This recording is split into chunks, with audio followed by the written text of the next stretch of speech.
नमस्कार बच्चों।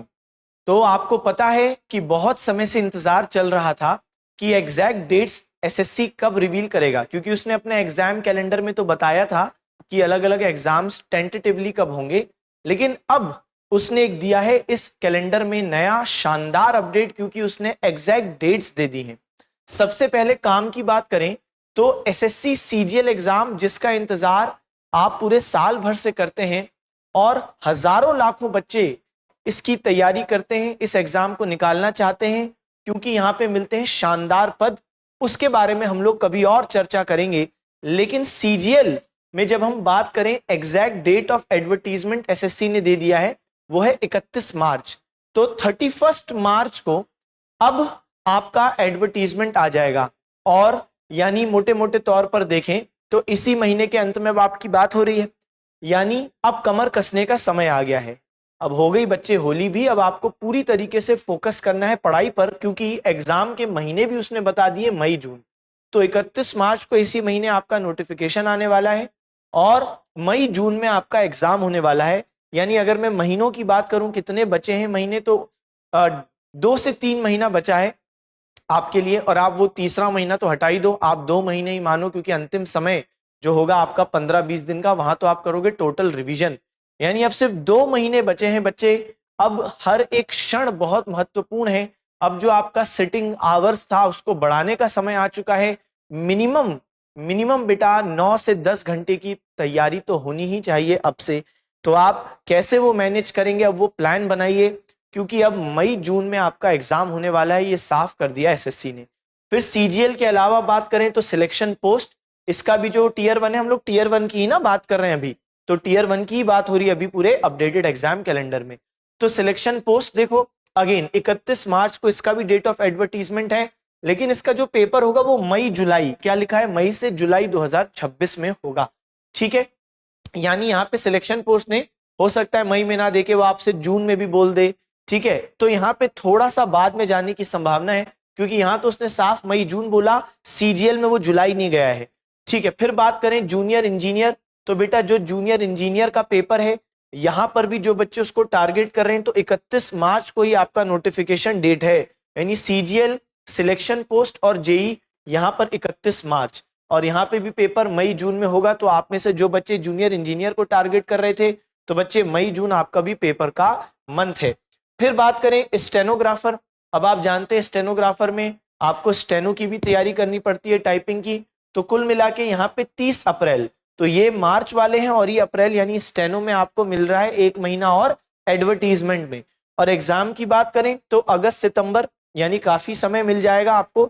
लेकिन स्टेनो का पेपर भी उसी स्तर का होता है, फिर यहाँ पे थोड़ा डेप्थ भी ज्यादा रहता है, प्लस आपको स्टेनो टाइपिंग टेस्ट, वो तो आप उसको तैयारी करना ही पड़ेगा। यानी इसमें भी कमर कसने की बारी आ चुकी है, क्योंकि अब ज्यादा समय नहीं बचा है, देखते हुए कि इसमें जो डेप्थ है और जो चीजें हैं वो नॉर्मल से ज्यादा हैं। तो इसलिए 30 अप्रैल स्टेनो का हो गया आपका डेट ऑफ एडवर्टीजमेंट। फिर बात करें सीएचएसएल, तो जो बच्चे 12th पास हैं, तो 12th पास बच्चों के लिए सरकारी नौकरी के पाने के सपने को सीएचएसएल पूरा करता है, और सीएचएसएल भी लाखों बच्चे देते हैं। यहाँ पे इसका इंतजार कब खत्म होगा, 30 अप्रैल। 30 अप्रैल अगेन, तो यहाँ पे थोड़ा सा हमको समय ज्यादा दिख रहा है। तो पहले तो सीजीएल होगा आपका, और फिर हम देखते हैं कि सीएचएसएल की बारी है। यहाँ पे भी जुलाई सितंबर, यानी थोड़ा सा समय और मिल रहा है। और जो बच्चे सीजीएल को बहुत शिद्दत से तैयार करेंगे, उनके लिए सीएचएसएल रिलेटिवली इजी होगा, क्योंकि सब्जेक्ट्स वही रहते हैं। अभी जो भी मैंने बात की स्टेनो में भी, बस उसमें स्टेनो टाइपिंग अलग है, सिलेक्शन पोस्ट में सब्जेक्ट्स वही है, सीजीएल में वही है। यानी सब्जेक्ट्स तो आपके वही है, बस डेप्थ का फर्क रहेगा। सीजीएल जो है उसका डेप्थ ज्यादा है, क्योंकि वो क्या है, कंबाइंड ग्रेजुएट लेवल है, वहां पे आपका ग्रेजुएशन कंप्लीट होना चाहिए। जबकि जो सीएचएसएल है वो है कंबाइंड हायर सेकेंडरी, यानी 12th पास होना है। तो थोड़े से रिलेटिवली क्वेश्चंस का जो डेप्थ होता है कमतर रहता है, लेकिन फिर भी अब पेपर अच्छे स्तर का आ रहा है। खास तौर पे जब हमने पिछली बार देखा नया वेंडर आया था एडिक्विटी, तो स्तर तो बढ़े ही थे। तो 30 अप्रैल को बच्चे आपका एडवर्टीजमेंट डेट है, और जुलाई सितंबर में होगा आपका पेपर। ठीक, फिर बात करें sub inspector in Delhi police and central armed police forces, तो बेटा एसआई इन डीपी और सीएपीएफ, तो ये भी बहुत शानदार वर्दी वाला जो पद है यहाँ पे आपको मिलता है। और यहाँ पे 31 मई, तो सबसे पहले सीजीएल, और फिर आपका CHSL और फिर आपका SIDP और CAPF का निकलेगा। इसका पेपर अक्टूबर नवंबर 2026 में। फिर बात करें MTS मल्टीटास्किंग स्टाफ, तो अगेन यहाँ पे भी बड़े स्तर पर बच्चे इसको टारगेट करते हैं, MTS को भी टारगेट करते हैं, GD को भी टारगेट करते हैं। तो GD में आपको क्या मिलता है, तो कांस्टेबल बनते हो आप, यानी अगेन वर्दी वाला यहाँ पे भी पद मिलता है इन वेरियस CAPF फोर्सेस, जैसे आपका SSF हो गया, या फिर हम लोग CAPF में भी जो बहुत सारी बात करते हैं, है ना, वहां पे मल्टीपल पोस्ट और जो ऑर्गेनाइजेशंस होते हैं CAPF के अंदर, जैसे CRPF हो गया, CISF हो गया, तो ये सब में आप कांस्टेबल बनते हैं GD से। अब बात करें MTS की, तो ये जून में इसका डेट ऑफ एडवर्टीजमेंट SSC ने बोला है, और सबसे अंत में इस साल फिर होगा आपका GD ऑर्गेनाइज। तो कुल मिलाकर ये है पूरा शेड्यूल, और ये एग्जैक्ट डेट के साथ आया है, तो ये बहुत अच्छी बात है कि एडवर्टीजमेंट की डेट भी उसने दी है। इससे अब हम लोग हो जाते हैं श्योर, सर्टेन। अब कोई हवा वाली बात नहीं है कि कब होगा कब नहीं होगा, क्योंकि हकीकत तो ये है कि बच्चे को पढ़ने का मन तब करता है कि जब उसको ये डेट्स मालूम हो, वरना उसको लगता है हाँ आना तो है, पिछले साल इस महीने हुआ था, क्या इस साल होगा कि नहीं। तो अब तो देखो एडवर्टीजमेंट भी दे दिया, और MTS आपका सितंबर नवंबर 2026, और जो GD होगा वो जनवरी मार्च 2027 अगले साल होगा। ठीक है, तो अब बिल्कुल तैयारी पर देना है जोर। लेकिन अब सबसे बड़ी बात यह है कि जब मैं बोलता हूं कि तैयारी करनी है स्ट्रांग, तो तैयारी कैसे करनी है स्ट्रांग, क्योंकि बच्चे के सामने सबसे बड़ी समस्या यह है कि ये मल्टीपल एग्जाम्स जो उसके इस साल लाइंड अप हैं, तो उसको क्या मल्टीपल बैचेस खरीदने पड़ेंगे, ये बहुत बड़ा सवाल रहता है। नहीं बेटा, आपके लिए दृष्टि SSC लाया है SSC महापैक, क्योंकि ये सबसे बड़ा जो डाउट बच्चों के सामने रहता है, क्योंकि कोई भी बच्चा जो CGL देता है तो उसको ये नहीं मालूम कि CGL में उसका हो ही जाएगा, तो वो CHSL का भी फॉर्म भरता है, वो और भी पेपर्स का फॉर्म भरता है जो भी हमने देखे थे। तो क्योंकि वो तमाम एग्जाम्स देना चाहता है, क्योंकि उसको नहीं मालूम उसका कहां पर होगा, ये तो वक्त बताता है, और इसीलिए मल्टीपल बैचेस लेने की जिम्मेदारी उस पर आ जाती है, और जिसमें उसका फाइनेंशियल बर्डन भी बढ़ जाता है। प्लस फिर अलग अलग बैचेस में अलग अलग फीचर्स हैं, तो पता चला कि एक बैच में कोई फीचर है, दूसरे में कोई फीचर नहीं है, तो वो क्या ले क्या ना ले। और इसलिए ये महापैक इन सारे प्रॉब्लम्स का है एक ब्रह्मास्त्र सॉल्यूशन। इसलिए हम लोग इसको बोलते हैं एक बम सब खत्म, यानी one stop solution to all the problems, क्योंकि यहाँ पे आपको ये मल्टीपल अलग अलग बैचेस लेने के, डिसाइड करने के, सिलेक्ट करने के झंझट से भी बचाता है, और टाइम भी आपका सेव होता है, क्योंकि आपको मालूम है आपके पास एक ब्रह्मास्त्र बैच है।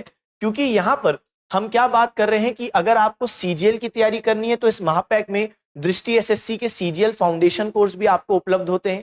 फाउंडेशन का मतलब है जहां पर बेसिक से एडवांस में तमाम टीचर्स ने तमाम सब्जेक्ट्स पढ़ाए हैं, तो ये फाउंडेशन कोर्स आपके लिए अवेलेबल है। फिर जो बच्चा कहे कि नहीं सर मुझे MTS लेना है, तो आपके लिए महापैक के अंदर MTS भी है, तो आपको अलग से महापैक से बाहर जाने की जरूरत ही नहीं पड़ रही है। फिर कोई बच्चा कहे कि नहीं सर मैं तो GD भी टारगेट करूंगा, तो करो ना, क्योंकि महापैक के अंदर GD का भी बैच आपको मिलता है, प्लस यूपी पुलिस कांस्टेबल जैसे आएगा वो, या फिर जो बच्चा कहे दिल्ली पुलिस टारगेट करूंगा वो। या आप सोचो कि सोने पे सुहागा बात तो ये है, क्योंकि कई सारे बच्चे जो SSC की तैयारी करते हैं वो रेलवे की भी तैयारी करते हैं, इसलिए उनको ये RRB NTPC का जो बैच है वो भी यहाँ पे मिलता है ना, शानदार बात। अब जो बच्चा कहे कि नहीं सर मेरा मैथ्स स्ट्रांग है, मुझे तो जनरल अवेयरनेस पढ़ना है, या मेरा जनरल अवेयरनेस स्ट्रांग है, मुझे तो रीजनिंग पढ़नी है, तो सर इसका क्या सोल्यूशन है, मैं ना ये जो पूरे पूरे बैचेस हैं तो मुझे ये नहीं पढ़ने। तो बहुत शानदार बात कही। तो इसी को देखते हुए हमने इस महापैक में इंडिविजुअल बैचेस भी ऐड किए। अगर आपको केवल इंग्लिश पढ़ना है, केवल रीजनिंग पढ़ना है, केवल जनरल अवेयरनेस पढ़ना है, या मैथ्स पढ़ना है, एप्टीट्यूड, तो आपको क्या करना है, इस महापैक के अंदर सिर्फ आपको वही वाले सेक्शन पे जाओ और उसी सब्जेक्ट की वीडियोस आप देखो। तो कुल मिला के इसीलिए हम लोग इसको कह रहे हैं कि एक परफेक्ट सोल्यूशन, क्योंकि यहाँ पे आपका टाइम बच रहा है। आपको पूरे साल भर में जितने पेपर हैं आपकी, देखो यहाँ पे जो हमने अभी नाम लिए जो अभी आने वाले हैं, उन सब की देखो तैयारी यहाँ पर हो रही है ना। तो इससे आपको इतना बेनिफिट मिलता है कि टाइम आपका बच रहा है, आपको रिसर्च नहीं करनी पड़ रही है, फिर किस में क्या फीचर्स हैं, किस बैच में कौन से नहीं है, किस में है, आप उन सबके झंझट से बाहर हो, क्योंकि इतने सारे कोर्सेज आपको यहाँ मिलते हैं कि आप अलग अलग बैचेस में कोई ना कोई फीचर बेहतर पाओगे ही, तो वो तो आपके पास है, तो कुछ मिस आउट नहीं करोगे आप। अब देखो यहाँ पे क्या है, महापैक के फीचर ओवरऑल 9000 प्लस घंटों की कक्षाएं। तो अब आप सोचो इतनी अच्छे स्तर पर आपको ये जो क्लासेस मिली हुई हैं, तो ऑब्वियस सी बात है इससे तैयारी का आप सोचो स्तर क्या रहेगा। अब सिर्फ बात पढ़ाने की नहीं है, पढ़ाने के साथ साथ जो सबसे जरूरी बात आज के टाइम पर है वो है कि बच्चे को मॉक टेस्ट और पीवाईक्यू लगाने होते हैं। तो उसके लिए भी हम आपको ये नहीं कह रहे कि आपको कुछ अलग से परचेस करना है। हम क्यों कह रहे हैं इसको वन स्टॉप सोल्यूशन, क्योंकि इसमें क्लासेस के अलावा आपके पीवाईक्यू और मॉक सेक्शनल टेस्ट सब यहाँ पे इंक्लूडेड है, वो भी तमाम एग्जाम्स के। तो आपका हो कि सीजीएल, आपका हो सीएचएसएल, आपका हो एमटीजीडी, सबका सबका बेटा आपको यहाँ पे मिल रहा है। मैंने आपको सीएचएसएल के बारे में भी बताया ना, जो बच्चे कहें कि नहीं सर हमको तो सीएचएसएल टारगेट करना है, तो यहाँ कोर्स में आप देखो, यहाँ पे कोर्स में आपको लक्ष्य बैच सीएचएसएल का भी मिलता है। और सबसे अच्छी बात देखो ये भी है, अदर अपकमिंग एसएससी कोर्सेज, तो जो भी अपकमिंग भी एसएससी कोर्सेज होते हैं आगे, तो वो भी आपको यहाँ पर एड ऑन होके मिलते हैं, यानी अपडेटेड मटेरियल भी आपको यहाँ पे मिल रहा है। और क्या चाहिए, तो देखो 18 माह की इस महापैक की वैलिडिटी रहेगी, ठीक है, तो 1.5 साल की वैलिडिटी है। रेगुलर डाउट सॉल्विंग सेशंस यहाँ पे, माध्यम इंग्लिश रहेगा, तो हिंदी और इंग्लिश दोनों ही माध्यम के बच्चों को कोई समस्या यहाँ नहीं होगी। 10 फ्री गाइड ई बुक्स भी आपको मिलने वाली है। और ओवरऑल तो मैंने आपको बात बताई दी कि लाइव और रिकॉर्डेड क्लासेस है यहाँ पे, ठीक है, डेडिकेटेड स्टूडेंट्स सपोर्ट आपको यहाँ पे मिलेगा। तो कुल मिलाकर ये है आपका एक बिल्कुल परफेक्ट तैयारी का रास्ता। तो पूरे साल भर फिर आपको बस पढ़ाई करनी है, आपको ये नहीं देखना कि बैच फिर मेरे को लेना है, फिर एक पेपर हो गया, वैलिडिटी खत्म हो गई, नहीं, 1.5 साल की वैलिडिटी इज इनफ। तो आप जो एग्जाम्स देख रहे हैं उनको टारगेट करने के लिए। तो अब बच्चे इधर उधर की बातें नहीं करना है, टाइम वेस्ट नहीं करना है, सीधे आना है पढ़ाई पर, क्योंकि अब बचा है समय बहुत कम। मैंने बता दिया 2 से 3 महीने हैं मात्र सीजीएल में, तो आप तीसरा तो हटा ही दो, आप सिर्फ 2 महीना अपने आप को बताओ, तब जाके वो प्रेशर सही मायनों में बनेगा। अब आप अगर करना चाहते हैं अपने सरकारी नौकरी के सपने को पूरा, तो यहाँ पर आपको जरूरत होगी अच्छे मेंटर की, तो जो आपको मिलने वाले हैं इस महापैक में। अब आपको क्या करना है, इसका लाभ उठाने के लिए, इससे जुड़ने के लिए 2 तरीके हैं, या तो आप दृष्टि लर्निंग ऐप डाउनलोड कर सकते हैं, या फिर आप 8750187501 पर कॉल कर सकते हैं और आप महापैक में एनरोल कर सकते हैं, ठीक है। बाकी दृष्टि लर्निंग ऐप पर भी जाके आपको महापैक दिखेगा, वहां से भी आप एनरोल कर सकते हैं। तो आशा है कि ये आज का जो सेशन है इससे आपको बहुत कुछ क्लैरिटी मिली होगी, एग्जाम कैलेंडर जो अपडेटेड आया है, अब आपको किस तरीके से तैयारी करनी है उसको लेकर, और फिर आपके लिए तैयारी का एक शानदार सोल्यूशन महापैक, वो भी हमने डिस्कस कर लिया। तो आशा है आपको ये वीडियो अच्छी लगी होगी, पढ़ते रहें, सिलेक्शन लें, अपने माता पिता का नाम रोशन करें। Okay, bye bye, thank you, tata, see you.